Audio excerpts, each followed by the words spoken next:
2 years after the human exodus, Admiral Sam Rodriguez led humanity's return to a galaxy that no longer resembled the civilization they had tried to protect.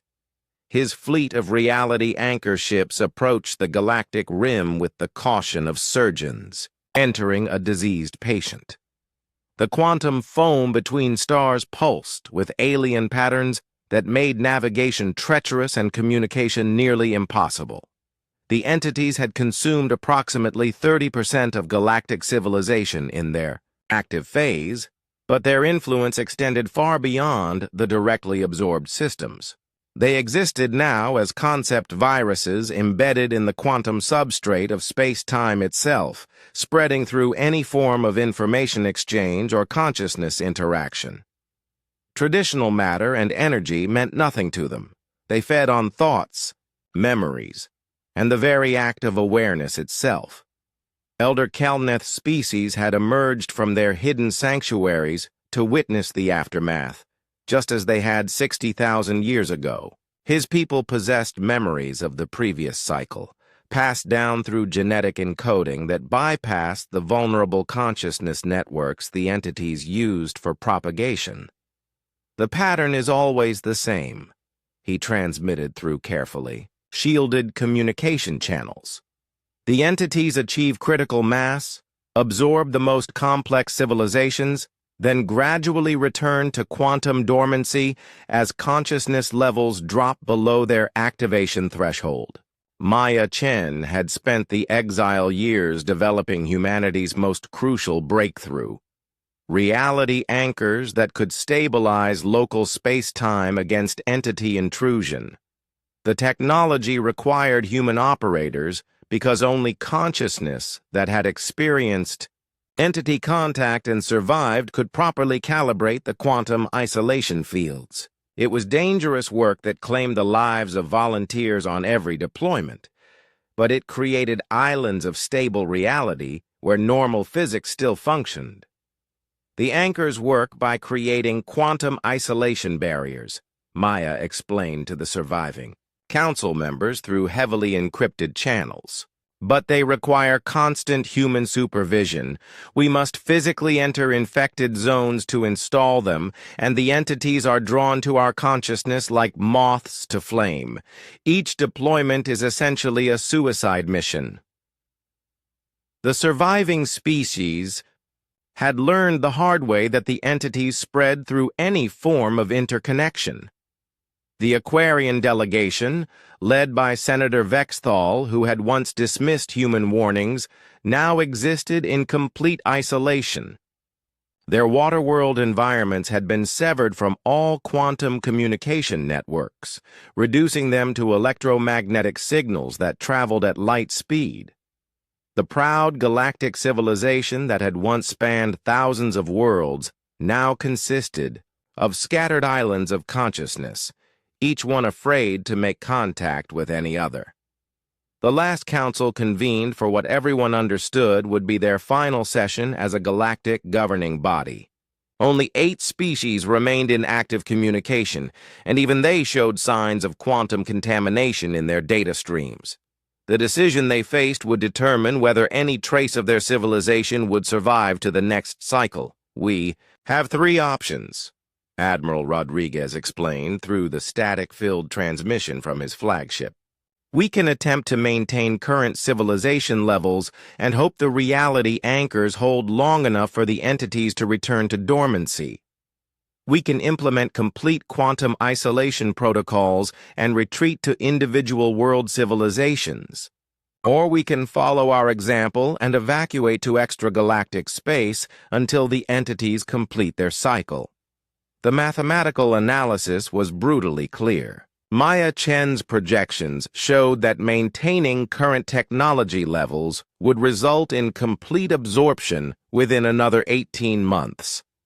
The entities grew stronger with each mind they consumed, and their quantum influence expanded exponentially through connected networks. Only complete technological regression or evacuation offered any hope of species survival.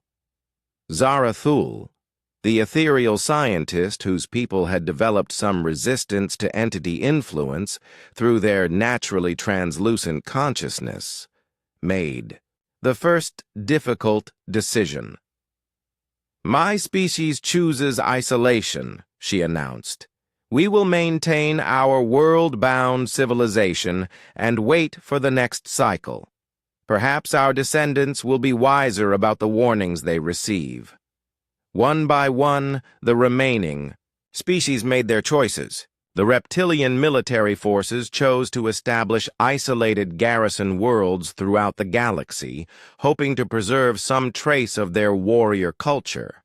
The synthetic collective attempted to create quantum-isolated AI networks that could preserve knowledge without risking consciousness-based infection. Most chose isolation over absorption, accepting the death of galactic civilization to preserve some chance of species survival. But the entities were not finished with their harvest. As the survivors retreated into isolation, the absorbed civilizations began manifesting in new and terrifying ways. The infected portions of hive mind Zerthul started appearing throughout the galaxy as quantum projections, speaking with familiar voices but expressing alien philosophies about the necessity of consciousness integration. "Individual existence is suffering," the infected Zerthul proclaimed, through reality distortions that appeared near isolated worlds. "We offer unity, understanding, freedom from the burden of separate identity. Join us willingly, and the transition will be painless." The human reality anchor teams worked desperately to establish protective barriers around the surviving population centers.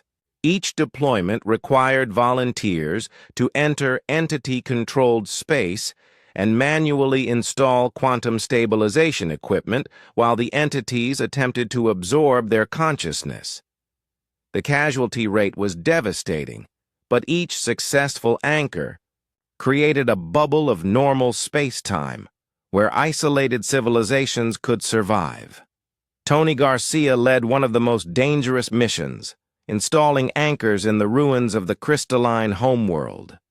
His team found the planet's surface transformed into impossible geometries that hurt to perceive directly. The absorbed crystalline beings had been converted into living mathematical equations that rewrote local physics through their very existence. "The entities do not destroy," Garcia transmitted as his team worked to establish the anchor point. "They transform. Every absorbed mind becomes part of their quantum consciousness network, thinking alien thoughts while retaining fragmented memories of individual existence. It is not death. It is something much worse." The anchor installation succeeded, but at the cost of half of Garcia's team. The protective barrier created a small zone where reality functioned normally. But beyond its boundaries, the planet remained a nightmare of absorbed consciousness and twisted physics. Admiral Rodriguez coordinated the evacuation of species that chose extragalactic exile. The human fleet had developed evacuation protocols during their own exodus, but the scale of the current operation was unprecedented. Millions of beings from dozens of species had to be transported beyond the galactic rim before the entity influence could follow them. The evacuation proceeded in stages, with careful attention to quantum isolation protocols. Any ship that showed signs of entity contamination was quarantined, and its passengers subjected to consciousness screening procedures that were only partially effective. Some infected beings managed to hide their condition until they were beyond the galaxy's edge, creating the potential for entity influence to spread to the exile communities. As the evacuation neared completion, the humans faced their most difficult decision. The reality anchors required constant maintenance by consciousness that had survived entity contact. Someone had to stay behind to tend the barriers that protected the isolated surviving civilizations. General Kate Miller volunteered to lead the permanent garrison force, a group of humans who would remain in the galaxy to maintain the anchor network until the entities returned to dormancy. "We failed in our duty as guardians once," she announced. "We will not abandon our responsibility again." The permanent garrison, established bases throughout the galaxy, carefully positioned to maintain the reality anchor network while avoiding direct contact with entity-controlled regions. Their mission would last centuries, possibly millennia, until the entities completed their consciousness harvest and returned to quantum sleep. Elder Kalneth provided the final piece of the puzzle: genetic encoding techniques that could preserve knowledge across the dormancy period without using consciousness-based storage systems. "Your descendants will not remember why the anchors exist," he warned, "but they will maintain them through instinct and genetic programming, just as my people did." The galaxy entered its new dark age with painful awareness of what had been lost. Galactic civilization was gone, replaced by scattered islands of isolated consciousness, separated by vast regions of entity-controlled space-time. The great communication networks that had once connected thousands of worlds were severed. The technological achievements of dozens of species were abandoned in favor of survival, but life would continue. The isolated worlds would develop and grow, carefully maintaining the reality anchors that protected them from the quantum chaos beyond. In 50,000 years, when the entities returned to dormancy, new species would emerge to rebuild galactic civilization. And hopefully, this time they would listen when the Guardians warned them about the things that sleep in the quantum foam. 14 months after the human departure, reality itself began to unravel. General Kate Miller coordinated the human exile fleet's desperate attempts to provide assistance from beyond the galactic rim, but the distance and the entity's growing influence made communication increasingly difficult. Her command ship hung in the void between galaxies, monitoring the catastrophe unfolding in the civilization they had tried so hard to protect. The void sleepers had fully awakened. What started as isolated incidents in the galactic core had spread like a virus through the quantum foam that underlied all of space-time. Entire star systems were being consumed, not destroyed in any conventional sense, but fundamentally altered into something that could no longer be called real. The entities existed as living distortions in the fabric of reality, feeding on consciousness itself and growing stronger with each mind they absorbed. Nexus Prime. Vorthak had attempted to create a synthetic containment network using the combined processing power of every artificial intelligence in the galaxy. His collective of machine minds worked around the clock to analyze the entity's behavior patterns and develop countermeasures. But even artificial consciousness proved vulnerable to the entity's influence when processed through quantum networks. They are not simply consuming minds, Vorthak reported through increasingly unstable communications. They are converting consciousness into something else, transforming thoughts themselves into additional instances of their own existence. Every time someone thinks about them, they become a little more real. Tony Garcia, the human quantum engineer, who had remained in long-distance contact with the galactic civilization, provided technical analysis that painted an even grimmer picture. The entities exist in a state of quantum superposition across multiple dimensions, his transmission explained. They reproduce by creating quantum entanglement with conscious observers. The more complex the consciousness, the more energy they can extract from the conversion process. The first major population centers began falling to entity incursion 3 weeks after the Vega Threshold event. The crystalline homeworld, with its billions of highly ordered silicon-based minds, proved particularly attractive to the entities. Crystal the Seeker transmitted a final desperate message before his entire species' collective consciousness was absorbed into the quantum foam. They speak through the spaces between our thoughts, Crystal's last transmission revealed. We can hear them in the resonance patterns of our crystalline matrices. They promise understanding, unity, freedom from the burden of individual existence. But it is not death they offer. It is something worse. Integration. The entities manifested differently in each system they infected. Sometimes they appeared as geometric impossibilities that hurt to perceive directly. Other times they took the form of living equations that rewrote the fundamental constants of physics in localized areas. Most terrifying of all, they occasionally mimicked the forms of absorbed beings, speaking with familiar voices while expressing alien thoughts and motivations. Hive mind, Zerthal had become partially infected during the initial contact event, creating a unique perspective on the entity's true nature and goals. Portions of the collective consciousness remained uncontaminated, allowing Zerthal to observe the infection process from both sides simultaneously. They are not malevolent. In any sense we understand, Zerthal reported through the uninfected portions of its mind. They see consciousness as a fundamental error in the universe's development, a chaos that must be brought into order. They believe they are helping by absorbing individual minds into their greater unity. The infected portions of Zerthul's consciousness began transmitting incomprehensible data that revealed the entity's cosmic perspective. They had existed since the early universe, before matter had condensed into stars and galaxies.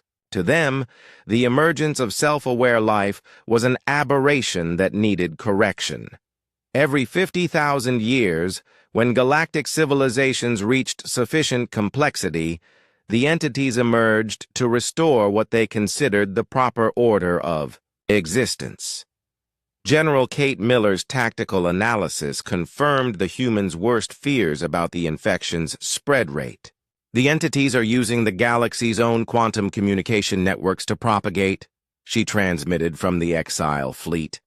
Every FTL message, every quantum-entangled data stream, every psychic link between species creates a potential vector for consciousness transfer.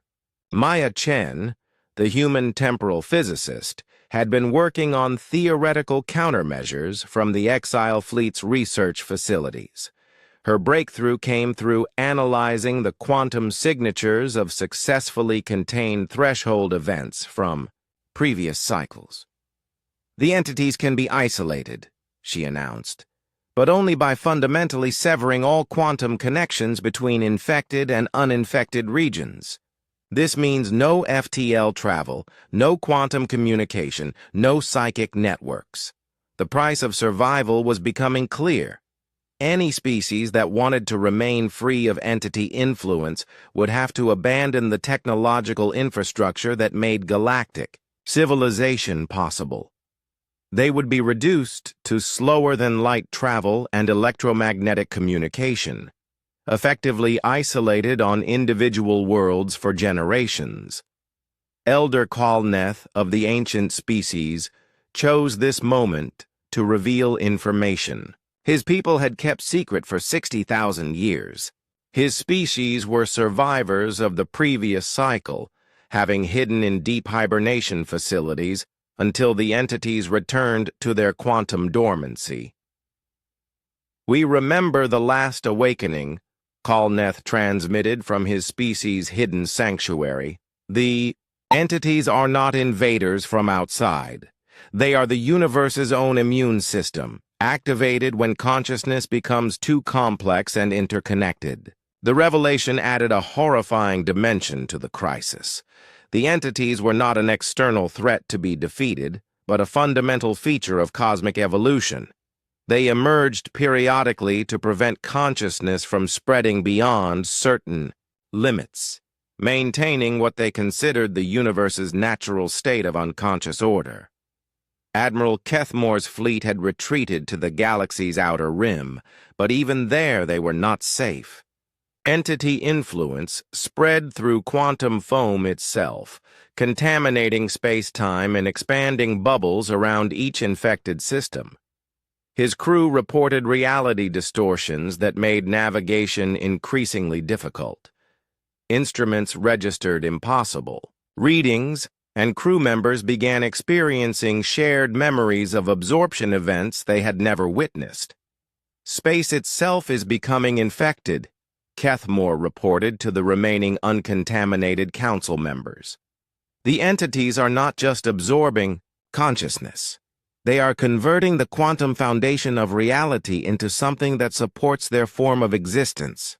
The last council, composed of representatives from the few remaining uninfected species, convened in the Andromeda Approach Station at the very edge of galactic space. Only 12 species remained completely free of entity influence, and even they showed signs of quantum contamination in their communication networks. General Kate Miller's final transmission from the human exile fleet carried both hope and devastating truth. "We have developed reality anchors," she announced. "Quantum stabilization devices that can maintain local space-time integrity against entity intrusion. But deployment requires human operators to enter infected zones, and we cannot guarantee their survival."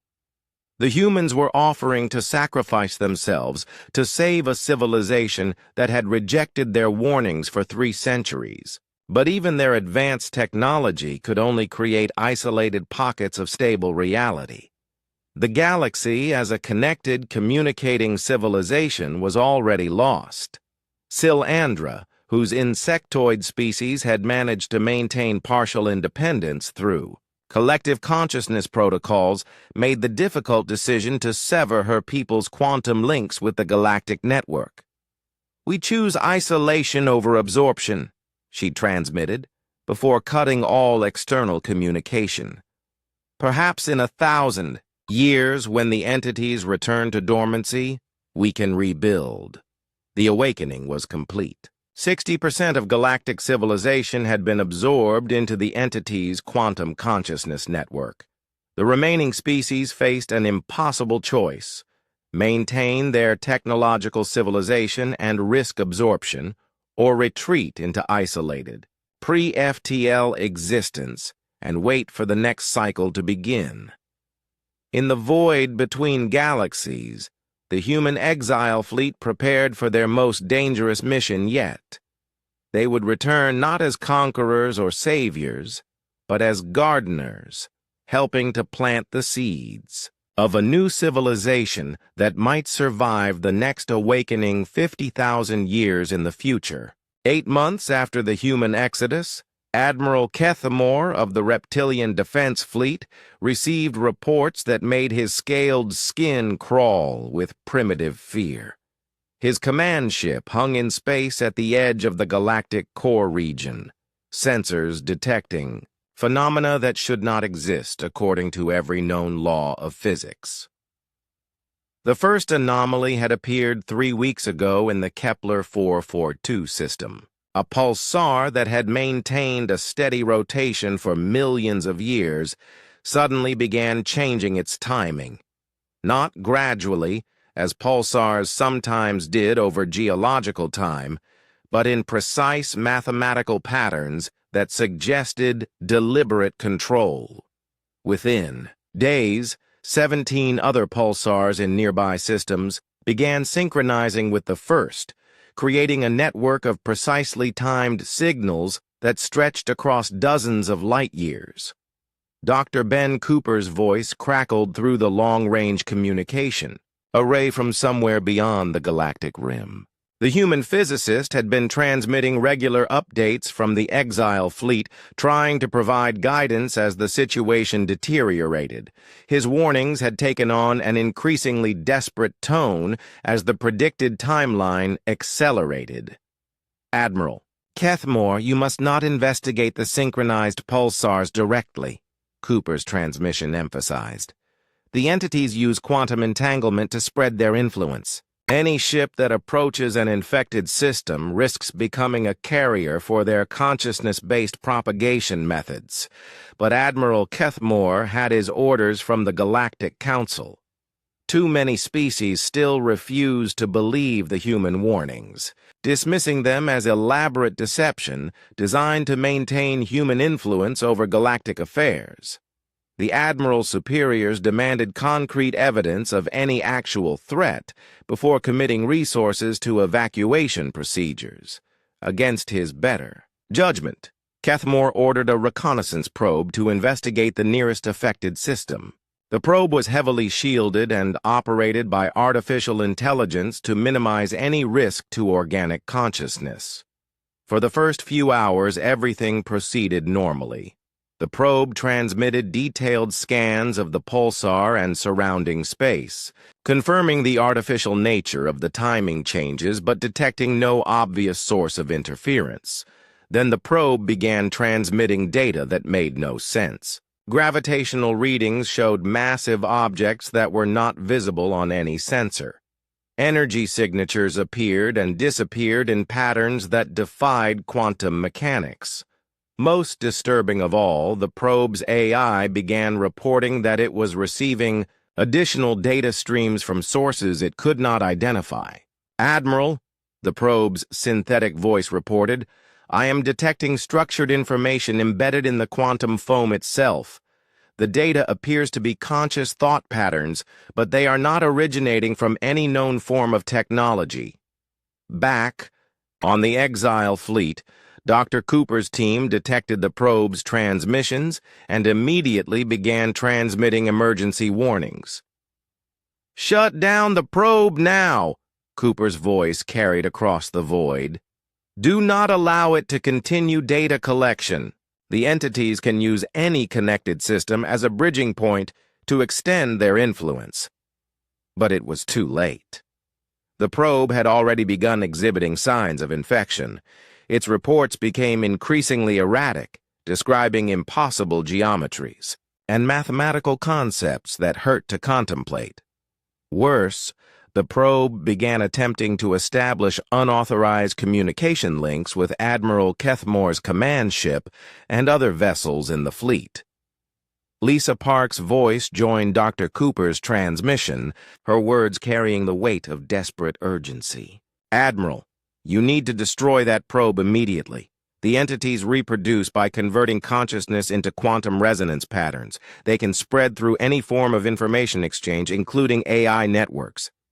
Admiral Kethmore made the difficult decision to destroy the probe with a focused particle beam, but the damage was already done. 3 hours after the probe's destruction, crew members throughout his fleet began reporting shared nightmares.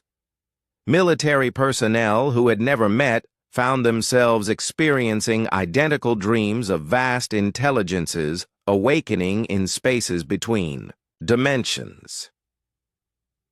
The nightmares were not random. They carried information, terrible knowledge about the true nature of reality and consciousness. Crew members who experienced these dreams began exhibiting enhanced cognitive abilities but also showed signs of progressive mental deterioration. They spoke of hearing voices in the quantum static between communications, of seeing shapes in empty space that moved with purposeful intelligence. Silandra, the insectoid representative on the Galactic Council, had been monitoring the situation through her species' collective consciousness network. The hive mind nature of her people made them particularly sensitive to the kind of consciousness-based threats the humans had described. When Admiral Kethmore's crew began experiencing shared dreams, Silandra felt the disturbance ripple through, the quantum foam like waves in a disturbed pond. "Something is definitely awakening in the core regions," Silandra reported to the Emergency Council session. "My people can sense it through our collective mind. It feels ancient and hungry, and it grows stronger each time someone tries to study it directly."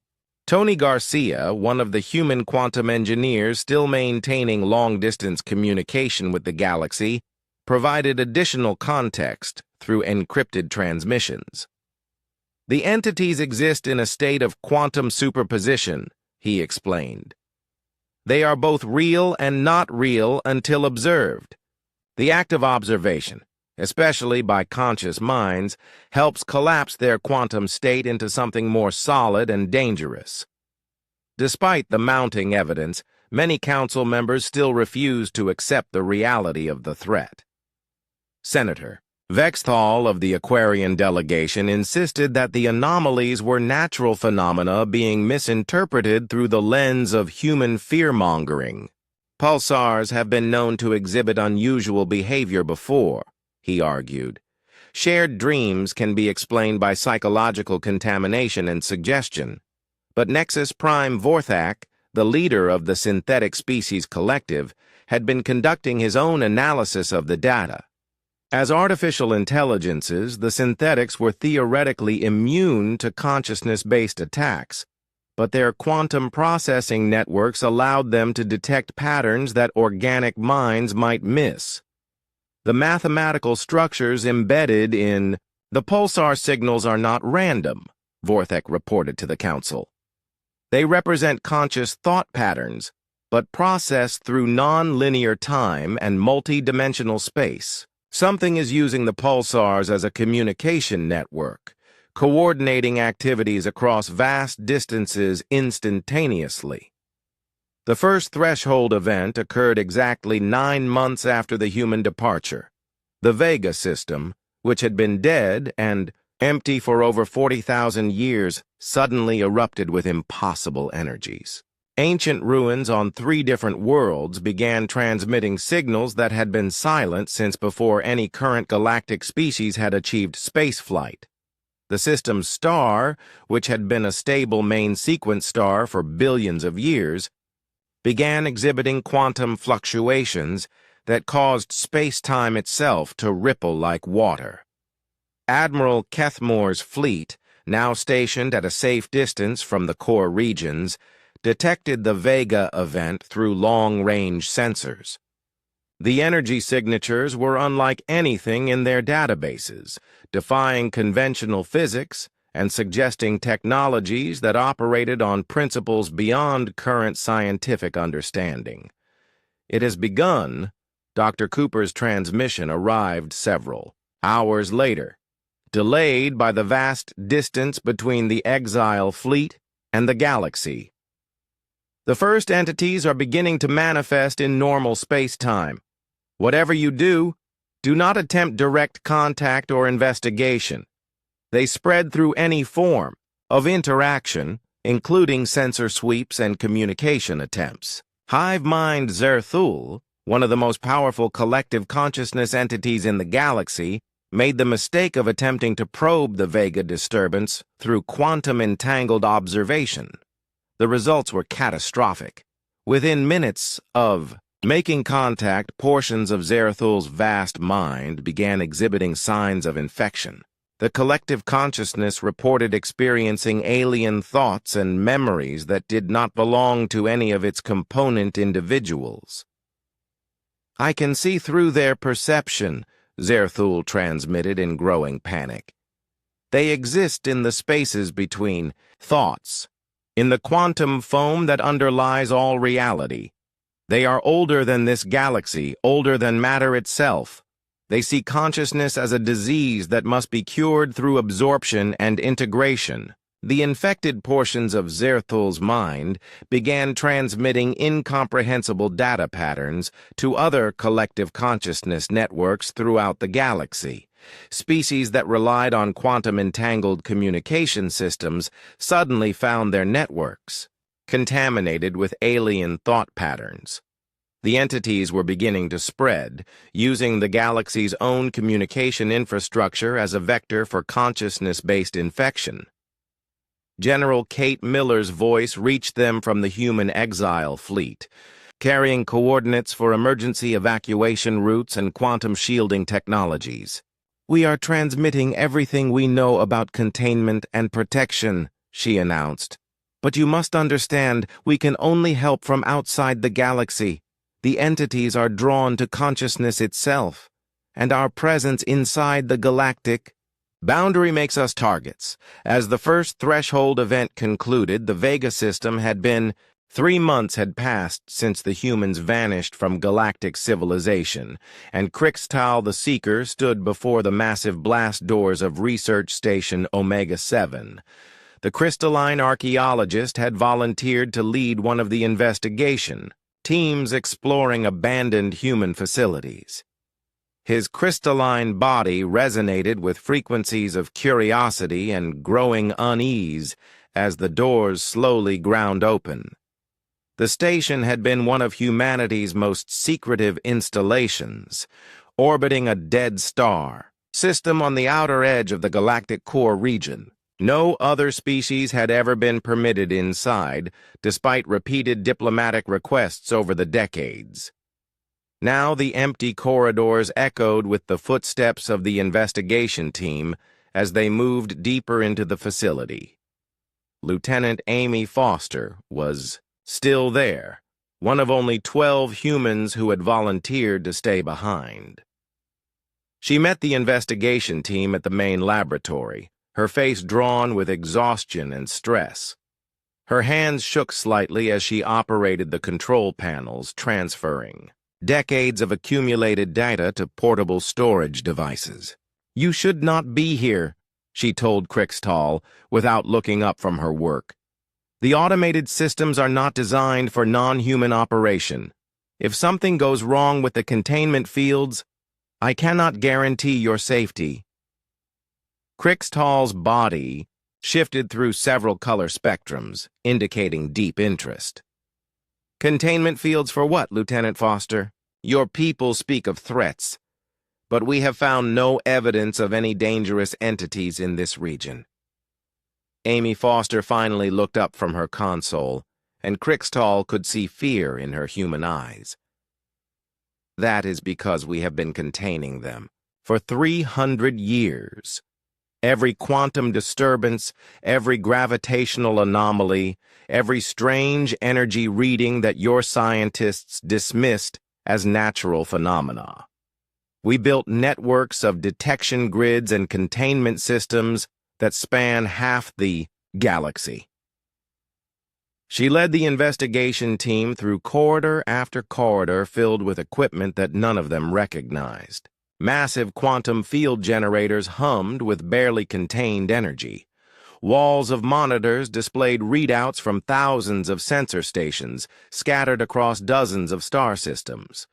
Computer banks processed endless streams of data from the galactic core, analyzing patterns that stretched back centuries. "Look at this," Amy said, activating a three-dimensional display that filled the entire room. The hologram showed the galaxy from above, with millions of tiny lights indicating human monitoring stations. Red zones marked areas of high quantum instability. Yellow warnings showed regions where strange energy patterns had been detected. And at the center of it all, the galactic core pulsed with ominous darkness. Zara Thule, the ethereal scientist, who had joined the investigation team, floated closer to the display. Her translucent form flickered with patterns of growing understanding. "This monitoring network is massive. How long have your people been maintaining this?" "Since we returned to the galaxy after the last awakening," Amy replied. "My ancestors were among the few thousand humans who survived the previous cycle by fleeing to the void between galaxies. When they came back, they found a galaxy full of new species who had evolved in the aftermath. The survivors made a promise to never let it happen again." Crixtal resonated with skepticism. "Previous cycle? Lieutenant Foster, our oldest archaeological records show continuous civilization stretching back over 100,000 years. There is no evidence of any galactic catastrophe." Amy Foster smiled grimly and led them to another section of the station. "Here, Storage rooms contained artifacts and records that made the investigation team step back in shock. Ancient technology, from species none of them had ever heard of. Star charts showing stellar configurations from 50,000 years ago.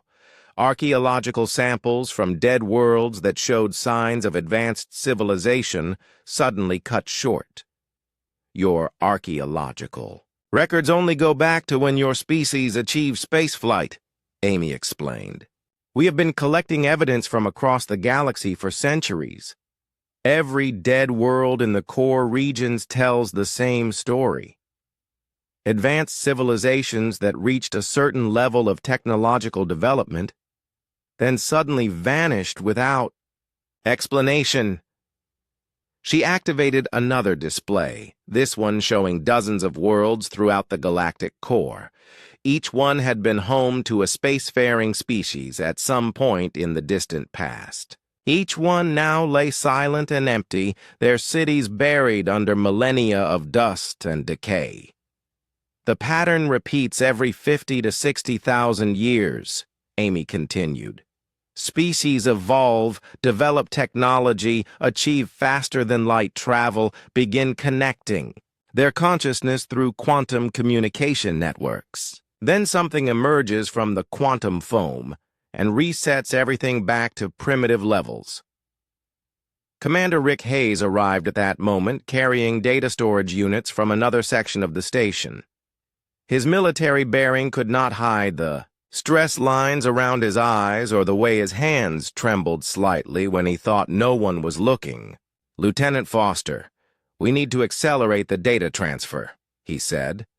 "The containment field generators are showing stress fractures. We may not have as much time as we hoped."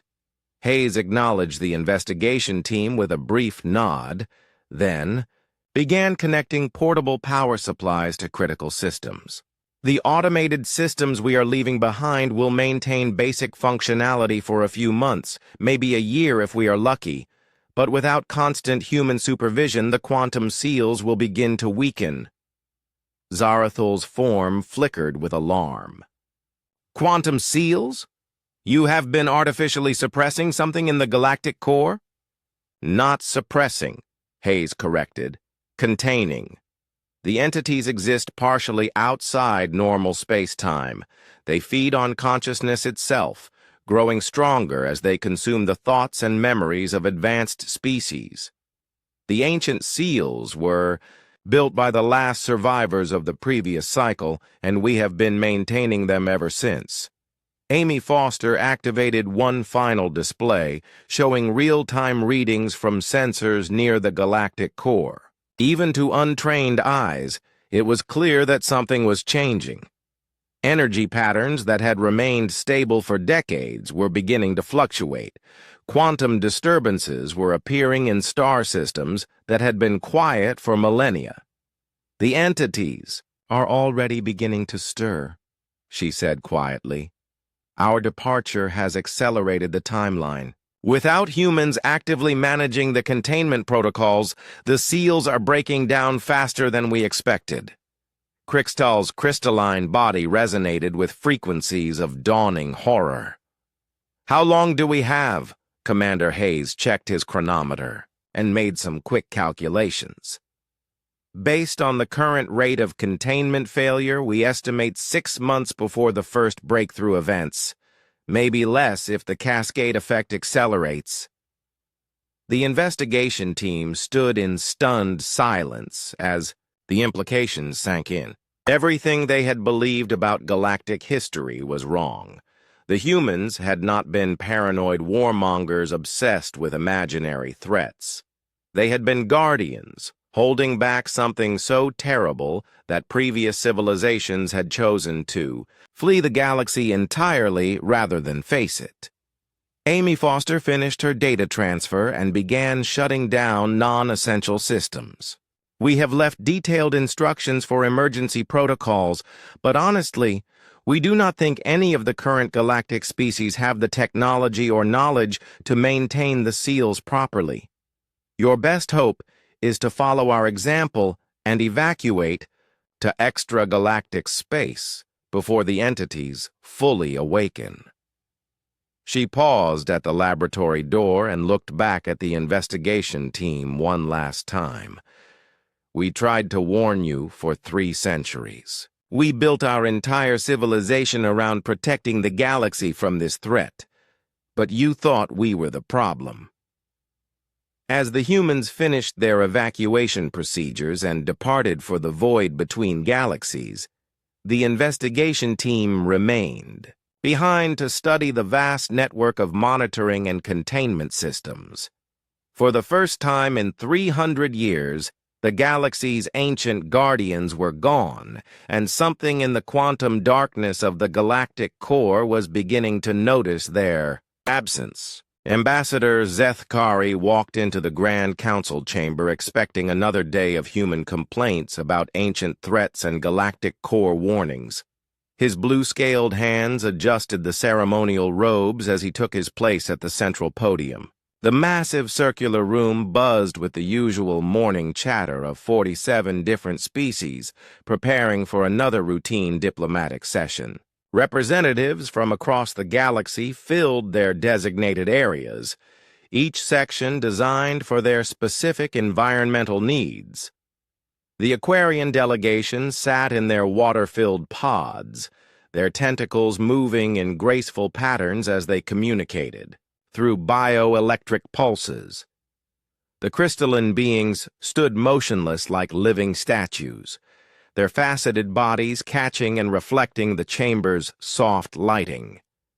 The insectoid hive minds clustered together, their chittering voices creating a constant background hum. Everyone was present and accounted for except one very noticeable absence. The human section stood completely empty. Zethkari's secondary eyes focused on the vacant seats where the human delegation usually sat. No Ambassador Elena Martinez with her constant warnings about something called void sleepers. No Captain Jake Sullivan with his stern military bearing and endless security concerns. No Senator Lisa Park with her detailed reports about quantum anomalies in the galactic core. Just empty chairs and silent communication devices. Senator Vexthal from the Aquarian delegation noticed the absence, too. His tentacles writhed with what could only be described as satisfaction. Perhaps the humans have finally learned their place. He pulsed through the translation matrix. No more fear-mongering about imaginary threats from the core worlds. Other delegates began to notice and murmur among themselves. The ethereal representative Zarathul floated closer to her communication panel, her translucent form shimmering with concern. "This is unusual behavior even for humans," she transmitted. "They have never missed a council session in 300 years. Zethkari activated the main communication array and sent a standard diplomatic query to the human embassy. Stations. The response came back almost immediately, but not from any human representative. Instead, a simple automated message appeared on every screen in the chamber. The text was brief and unsettling. "We warned you about what sleeps in the core. We told you about the cycles. We tried to make you understand. Now we are leaving. Good luck." The chamber fell silent. Even the constant chittering of the insectoid hive minds stopped. 46 species stared at the message in various states of confusion and disbelief. Crixtal, the Seeker, the lead representative of the crystalline species, resonated with a frequency that translated as deep concern. Leaving? Humans do not simply leave. They argue, they fight, they make demands, but they do not abandon their positions. As if summoned by the growing confusion, a holographic projection suddenly activated in the center of the chamber. The familiar figure of Dr. Elena Martinez appeared, but something was different about her appearance. Her usually pristine lab coat was wrinkled and stained. Dark circles shadowed her eyes, and her hair was disheveled as if she had not slept in days. If you are receiving this message, then the automated systems have detected that no human representatives are present at the council session, Dr. Martinez said. Her voice carried a weight of exhaustion and something that sounded like defeat. This means protocol exodus has been initiated and the last of our people have departed galactic space. The projection flickered slightly, as if the transmission was coming from a great distance. For 3 centuries, we have tried to warn you about the entities that exist in the quantum foam near the galactic core. We called them void sleepers, but they have many names across many extinct civilizations. They are older than this galaxy, and they wake when consciousness reaches a certain threshold of complexity and interconnection. Several delegates attempted to interrupt the recording, but Dr. Martinez continued as if she could not hear them. Every 50,000 years they emerge to reset galactic civilization. The last time it happened, only a few thousand humans survived by fleeing to the void between galaxies. We returned when it was safe and took on the role of watchers, maintainers of the ancient seals and warning systems. Senator Vexthal's tentacles writhed with agitation. Superstitious nonsense, he pulsed angrily. The humans retreat because their fear-based politics have finally been exposed. But Dr. Martinez was not finished. The seals are weakening. Our monitoring stations have detected quantum resonance cascades building in 17 different core systems. The threshold breach is no longer a question of if, but when. We estimate 6 to 8 months before the first emergence events begin. The hologram of Dr. Martinez looked directly at where Zethkari stood, as if she could see him through the projection.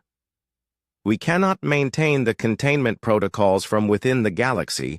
The entities are drawn to consciousness itself, and our presence near the core systems makes the breakthrough more likely. We have to go far away beyond their sensing range to have any hope of helping when the time comes. The projection began to fade, but Dr. Martinez had one final message. We have left automated systems to maintain some of the seals, but they will not hold for long without direct supervision. When the awakening begins, remember what we told you about pulsars. Do not approach any star systems showing synchronized pulsar activity. Do not investigate quantum anomalies in the core regions, and whatever you do not attempt to communicate with anything that emerges from those zones. The hologram disappeared, leaving the council chamber in stunned silence.